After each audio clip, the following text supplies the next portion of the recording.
What is good, everyone? My name is OJ, and welcome to the Village of PlayerEssence, where all of you PE ninjas can come to get your Nintendo, Switch, and gaming news. So let's go ahead and jump right into it. So GameStop is giving you, yes, you, another chance to secure a one-day purchase of the Nintendo Switch this Saturday. Today is February 10th. So on February 11th, throughout the day tomorrow, you walk in to GameStop locations nationwide, and the retailer will be randomly selecting customers to pre-order one of 1,000 Nintendo Switch consoles they are holding up for random ransom, all of which will be available for pickup on launch March 3rd. Here is GameStop's official statement on the matter.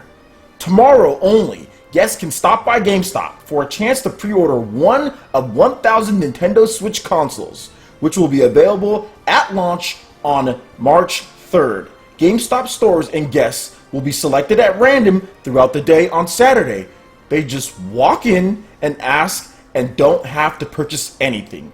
Also, it's zero money down. So I don't know whether this is good or bad. I'm thinking like, wait a minute, hold up. They got 1,000 consoles that they can be giving out for pre-orders, but it's going to be random? Okay, I guess. I mean, how else are you going to do it?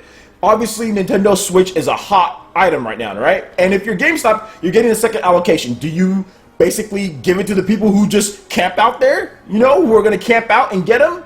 Or do you just randomly select people? I mean, some people were really upset about this news, but if you think about it, so let's say they get 1,000 more, right? And they're like, okay, well, pre-orders will be open this day. You're going to have a bunch of people just camped out there waiting for it, you know? You're just going to have people camped out there. So what do you do in this situation? I guess you could do this, or you let people camp out and get it. Either way, it's like whatever. At this point, I don't care.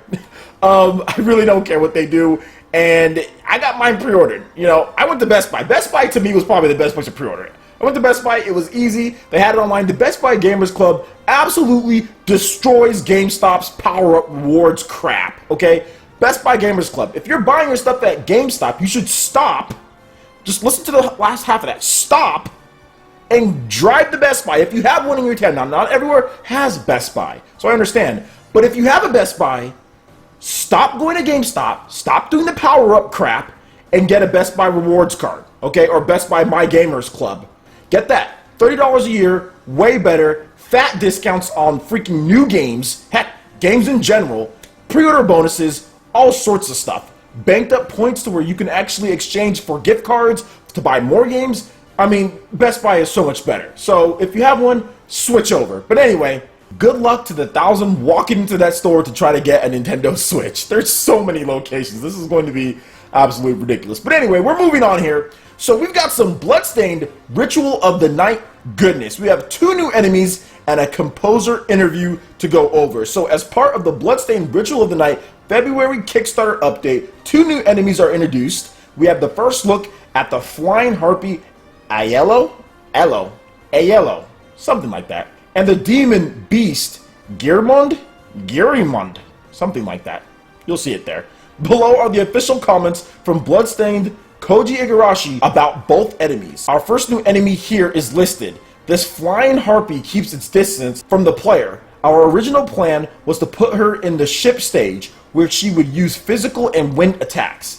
The second is this beast-looking thing, a fast-moving beast-type demon that attacks on all fours. Guarding against the enemy's attacks will require some quick reflexes. There's also a new Kickstarter update. Igarashi interviewed the composer, which you can watch in the description below. So really cool, guys. Just to let you know, Bloodstained Ritual of the Night is pretty much the only game. No, it is the only game that I've ever backed on Kickstarter, just because Kickstarter games are just kind of like, you don't know what you're going to get in the final product. But I believe in Koji Igarashi. I feel that this man has been mistreated for 20 years, almost 20 years, at freaking Konami. He's been mistreated, has not been given the budget that he needs, has just been, oh my god, especially the last like 5 or 6 years, especially when smartphones came out, they had him designing stupid mobile smartphone games that weren't even good. They took away Castlevania from him. They handed it off to Mercury Steam, and while I like Castlevania, Lords of Shadow, the first one, the second one was trash. They ruined the franchise. Koji Igarashi deserved better. I would have loved to see a Castlevania made in today's time with the type of graphics, heck, even on the PS3 and Xbox 360. So let's hope, since we got Bomberman Revival, that we can get a Castlevania revival. But until then, this game is coming out 2018. The grinding through the stages in Bloodstained are going to be freaking awesome with the Nintendo Switch if it does come over. Now, I think it will, but we still need to wait and see for the official word, because that will be 2018 when this game launches. You are not going to launch a Wii U game to this magnitude in 2018. Yeah, right. And based on how easy it is to port over Unreal Engine, which they're using to Nintendo Switch, I'm pretty sure this game is already pretty much done on the Switch. I'm pretty sure this game has already had plans as far as it being ported over. There's no way they're going to continue on with that, the Wii U version. But anyway, and we are moving on to the next article here, and we are talking about some World of Goo. And this game actually uses the Nintendo Switch IR pointer in addition to the touchscreen. Now, the reason why I thought this was significant enough to talk about it is because Nintendo isn't talking about the touchscreen much as far as using it for applications and different things. Everything that they've shown so far, officially from Nintendo, shows off the actual buttons being used to navigate, the menus being used to play the different games. But this is the first game that I can think of outside of what Rule of Two Review and Gaming With Me, shout outs to them, definitely need to have them on the show at some point.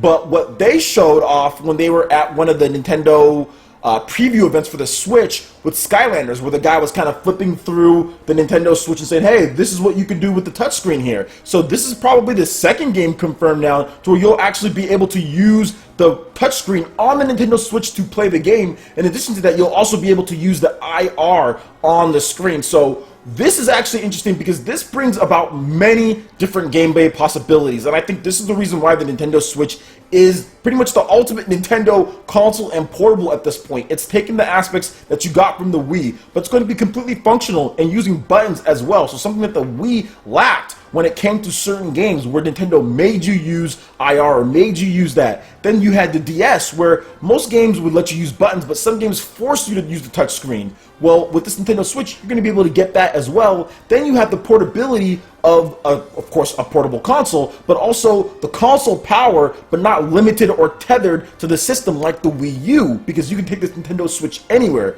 Obviously, Nintendo's talked about their DNA from lots of previous consoles and devices being put into Nintendo Switch, and this game with World of Goo having button controls, having motion controls with the IR or pointer controls, in addition to touchscreen controls, pretty much just shows how vast and varied that the Nintendo Switch is. The fact that it can do all of that, there's no other home console that can do that on the market, period. So I'm actually really excited about that because I think playing with the touchscreen on the go, if you're playing World of Goo, is going to be good. And I'm excited for the other types of applications that this can be used for. I doubt Nintendo's bigger games will use it, but a lot of indie developers might opt to use the different IR and use button controls in addition to having just the touch base. It's up to you what you want to use or being able to have it as an aid in a lot of the games. So to me, this is very good news, and hopefully more games definitely take advantage of all the different play modes the Nintendo Switch can do with its Joy-Cons and its beautiful touchscreen. Alright ninjas, we are moving on to some Fire Emblem Echoes, Shadows of Valentia, Japanese Special Edition images and soundtrack previews. So Nintendo is now taking pre-orders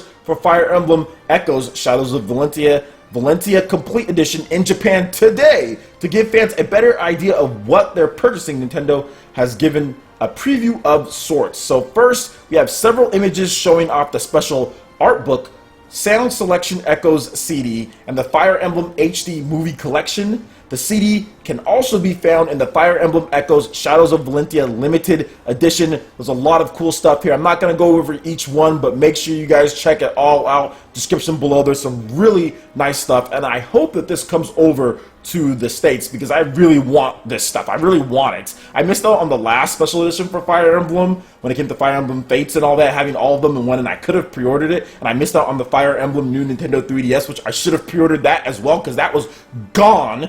Okay, so I should have pre-ordered that, but I missed out on all of that. So there's going to be an art book with 40 pages long with a Blu-ray disc with HD versions of all the movies from Radiant Dawn, Awakening, Fates, and Echoes. It's over 90 minutes long. Last but not least, there are also a few samples from the CD. You can listen to them in the description below, and you can use the comparison tracks to the original Famicom version and a new arrangement remakes. Obviously, you guys know I love me some Fire Emblem, and I am really looking forward to Shadows of Valentia on the Nintendo 3DS. I think this is one of my most anticipated games. I think it's going to be able to be enhanced with the new Nintendo 3DS XL or the new Nintendo 3DS. I'm not sure if Nintendo has talked about that at all. I don't think they've said anything, but I think they might say something closer to launch just because of what this game is doing. You're going to have open-ended dungeons in 3D, so that is definitely going to be a little taxing on the Nintendo 3DS's hardware. So I'm guessing that if you have a new Nintendo 3DS, it might run a little bit better, but that's just me speculating on the matter. Let me know what you guys think about Fire Emblem Echoes, Shadows of Valentia, in addition to all this news that we talked about. I think this is fantastic stuff. So let me know what you guys think in the comment section below. Alright, ninjas, that wraps it up for this video here. Make sure you hit that like button if you did like it. Lets me know you guys want more content like this going forward in the future. And subscribe to PlayerEssence for more news, reviews, discussions, and more. Thank you so much for watching, and we'll see you guys for the next video. Peace.